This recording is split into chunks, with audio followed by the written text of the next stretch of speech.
Hello everyone, welcome back to my channel. So today's session we are going to discuss the physiology of stress. Okay, according to American psychologist Walter Branford Cannon 1932, he coined a term for stress as a fight or flight. He says that कि stress जो situation आपको stress दे रहा है या तो आप उस situation से लड़िए, अदरवाइज आप उस सिचुएशन से या तो आप भाग जाइए. तो इसीलिए उन्होंने एक टर्म को कॉइन किया था एज अ फाइट और flight. Okay, now it says that the reactions, जो आपका जो स्ट्रेस है, रिएक्शंस कहाँ होता है? Reactions are goes through your sympathetic nervous system and endocrine system. ठीक है. अब he says that physiological response, biological response होता है. स्ट्रेस का फैक्टर जो होता है बायोलॉजिकल रिस्पॉन्स के थ्रू होता है. बायोलॉजिकल रिस्पॉन्स जो है आपका वो बिगिन कहाँ से होता है? That begin from your brain. और ब्रेन से क्या करता है? ब्रेन क्या करता है? मैसेज सेंड करता है टू एंडोक्राइन ग्लैंड को, मैसेज सेंड करता है and bodily organs, other bodily organs को करता है थ्रू टू डिफरेंट पाथवे से करता है. ठीक है. Now the two different pathway are, first pathway is your through sympathetic nervous system and second pathway is through your hypothalamic pituitary adrenal, that is also known as HPA axis. ठीक है. सबसे पहले pathway 1 को हम देखते हैं. The pathway 1 is your sympathetic nervous system, जो कि आपका autonomic nervous system is a part of autonomic nervous system की टू पार्ट्स होते हैं. You all know that is your sympathetic nervous system and your parasympathetic nervous system. ठीक है. Sympathetic nervous system को हम फाइट और फ्लाइट रेस्पॉन्स भी बोलते हैं. तो इसीलिए सबसे पहले आपका पाथवे 1 में सिंपैथेटिक नर्वस सिस्टम का रोल आता है, जिसमें वॉल्टर कैनन ने ये भी बताया था आपका कि इसमें उन्होंने इसी से कोरिलेट किया था कि फाइट और फ्लाइट रेस्पॉन्स होता है, यानी कि आप या उससे लड़िए या फिर उससे स्ट्रेस से आप भागिए. तो that's why the pathway 1 is your sympathetic nervous system. अब सिंपैथेटिक नर्वस सिस्टम जो ऑटोनॉमिक नर्वस सिस्टम का पार्ट है, दैट क्या करता है? क्या एक्टिवेट करता है? किसे? एड्रेनल मेडुला को एक्टिवेट करता है. ठीक है. एड्रेनल मेडुला, यहाँ पे एड्रेनल के दो पार्ट होते हैं, मेडुला एंड कॉर्टेक्स. ठीक है. जो इनर पार्ट होता है एड्रेनल का, that is known as your medulla and the cortex is your outer part. तो अभी हम क्या देख रहे हैं? We are going to see the adrenal medulla. कहाँ पे सिंपैथेटिक नर्वस सिस्टम जो है किसको एक्टिवेट करता है? एड्रेनल मेडुला को एक्टिवेट करता है. सिंपैथेटिक नर्वस सिस्टम किसको एक्टिवेट कर रहा है? एड्रेनल मेडुला को. एड्रेनल मेडुला को एक्टिवेट करके क्या हो रहा है? एड्रेनल मेडुला को एक्टिवेट करके क्या कह रहा है कि क्या रिलीज करने के लिए कौन सा हार्मोन? एपिनेफ्रिन एंड नॉरएपिनेफ्रिन को आप रिलीज कीजिए. क्यों? नॉरएपिनेफ्रिन को नॉर एड्रेनलिन ऑल्सो बोलते हैं हम, and epinephrine is also known as your adrenaline. ठीक है. तो क्या रिलीज कर रहा है? एक्टिवेट करके एड्रेनल मेडुला को एक्टिवेट करके हम क्या रिलीज करवा रहे हैं? हम रिलीज करा रहे हैं नॉरएपिनेफ्रिन एंड एपिनेफ्रिन.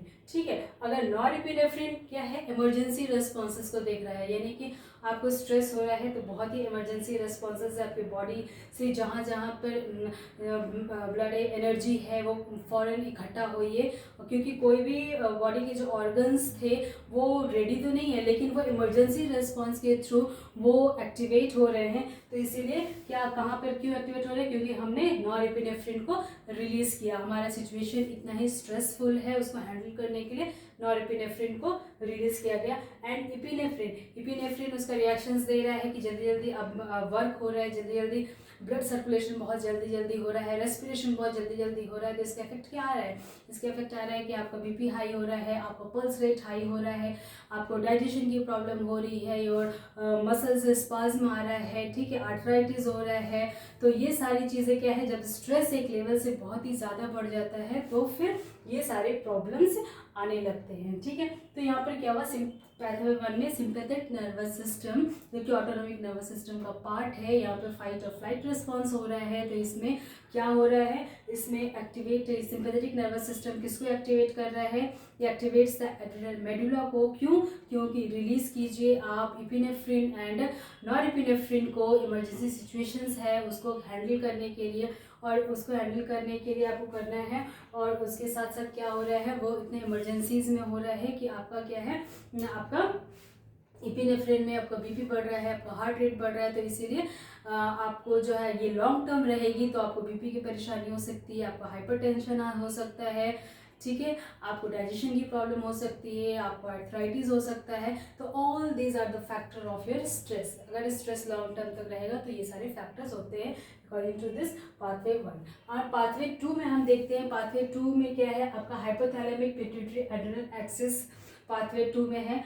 ये क्या करता है, ये हाइपोथैलेमस में आता है, ठीक है। हाइपोथैलेमस जो कि आपका located below the thalamus, is a part of your brain का एक छोटा सा पार्ट है जो कि हाइपोथैलेमस आपका बिलो द थैलेमस, हाइपो का मतलब ही होता है नीचे, तो थैलेमस के नीचे ये होता है, ठीक है। On both side of your third ventricle के बोथ साइड्स में होता है ये, ठीक है। अब ये हाइपोथैलेमस क्या करता है, हाइपोथैलेमस आपका रिस्पॉन्स थर्स्ट फंक्शन को भी रिस्पॉन्स करता है, ठीक है। जैसे आपने देखा होगा कि बहुत ही ज़्यादा स्ट्रेस में है आदमी तो उसका गला सूख रहा है, ठीक है, बार बार प्यास लग रही है, उसको बोला नहीं जा रहा है, या बहुत ही ज़्यादा कोई घबरा जाता है तो हम लोग क्या करते हैं, सबसे पहले पानी पिलाते हैं। तो यहाँ पे क्या हाइपोथैलेमस का ये रोल है जो कि आपको रिस्पॉन्स करता है, थ्रस्ट फंक्शंस को भी रिस्पॉन्स करता है, ठीक है। तो हाइपोथैलेमस क्या स्टिमुलेट करेगा, पिट्यूटरी ग्लैंड को स्टिमुलेट करेगा। पिट्यूटरी ग्लैंड को स्टिमुलेट करके, क्यों पिट्यूटरी ग्लैंड को स्टिमुलेट करेगा, फिर कहेगा वो रिलीज करो एडेनोकॉर्टिकोट्रोपिक हार्मोन को रिलीज कीजिए आप। क्यों? क्योंकि एडेनोकॉर्टिकोट्रोपिक हार्मोन को रिलीज करके आप स्टिमुलेट कीजिए एड्रेनल कॉर्टेक्स को, आप कीजिए, जहाँ ये मैंने बताया था कि सिंपैथेटिक नर्वस सिस्टम में एड्रेनल मेडुला को हम एक्टिवेट करते हैं, जबकि कॉर्टेक्स में हम किसको स्टिमुलेट करते हैं, हम इसको कॉर्टेक्स को हम स्टिमुलेट करते हैं, एड्रेनल यहाँ पे स्टिमुलेट करते हैं एड्रेनल कॉर्टेक्स को, ठीक है। किसमें, हाइपोथैलेमस की जो हम स्टिमुलेट करते हैं एड्रेनल कॉर्टेक्स को। क्यों स्टिमुलेट करते हैं, रिलीजिंग कॉर्टिसोल, कि आप कॉर्टिसोल को रिलीज कीजिए। कॉर्टिसोल क्या है, एक स्ट्रेस हार्मोन है। क्यों? क्योंकि मुझे ऐसी सिचुएशंस मेरे साथ आ रही हैं जिसको हम टॉलरेट नहीं कर सकते, मुझे बहुत स्ट्रेस हो रहा है, इसीलिए वो स्ट्रेस वाला हार्मोन रिलीज करता है, that is a cortisol, that is a very harmful. इसीलिए अगर कॉर्टिसोल बहुत ही ज़्यादा बढ़ जाएगा तो आपका क्या होगा, आपका blood pressure, blood sugar increase होने लगेगा, आपका बीपी इंक्रीज होने लगेगा, रेस्पिरेशन ज़्यादा होने लगेगा, पल्स रेट इंक्रीज होने लगेगा, स्वेटिंग होगा बहुत ज़्यादा, इन बहुत लोगों में तो पैनिक अटैक तक आ जाता है, ठीक है। आप डिप्रेशन में चले जाएंगे, आप हमेशा आपको एंजाइटी होने लगेगी।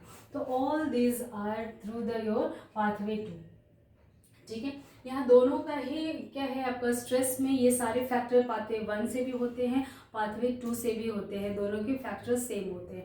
तो आपका पाथवे 1 में क्या था, सिंपैथेटिक नर्वस सिस्टम आया था, और पाथवे 2 में हाइपोथैलेमिक पिट्यूटरी एड्रेनल एक्सिस, जो कि आपके हाइपोथैलेमस में आया। हाइपोथैलेमस क्या स्टिमुलेट, हाइपोथैलेमस के थ्रू स्टिमुलेट हुआ, क्या पिट्यूटरी ग्लैंड को स्टिमुलेट किया, पिट्यूटरी ग्लैंड को स्टिमुलेट करके क्या रिलीज हुआ, आपका एडेनोकॉर्टिकोट्रोपिक हार्मोन रिलीज हुआ। उससे एडेनोकॉर्टिकोट्रोपिक हार्मोन रिलीज होने पे क्या स्टिमुलेट हो रहा है, एड्रेनल कॉर्टेक्स, इसको क्या स्टिमुलेट कर रहा है, एड्रेनल कॉर्टेक्स। क्यों? क्योंकि आपको क्या करना है, रिलीज करना है कॉर्टिसोल, एक स्ट्रेस हार्मोन है, आप उसको रिलीज कीजिए। इसीलिए बहुत सारी प्रॉब्लम्स स्ट्रेस रिलेटेड में क्या होता है, आपका कॉर्टिसोल जो है, जब अगर आपका कॉर्टिसोल हार्मोन है वो बढ़ जाता है, वो टॉलरेट नहीं होता, तो हम लोग जो मेडिसिन होते हैं वो उसको कम करने के लिए दिया जाता है, ठीक है। तो all this are your physiological responses. सबका क्या फैक्टर है, आपका यही है कि आपका जितना ज़्यादा स्ट्रेस होगा, स्ट्रेस इज सब बीमारियों का एक ही रीज़न होता है, स्ट्रेस। जैसे आपका हार्ट की जितनी प्रॉब्लम्स होती हैं ये due to your stress, stress is a main factor, और other factor is also there, but stress is your major and very important factor. तो प्लीज़ अपने स्ट्रेस को कंट्रोल में रखिए, ठीक है। Do regular exercise, do meditation, अपने को जो आपको इंटरेस्टिंग लगे आप वो कीजिए, ठीक है। जो कैपेबल हो सके आप उसको कीजिए, अपने स्ट्रेस को एक कंट्रोल में रखिए ताकि आपको ये सारी प्रॉब्लम्स ना आए।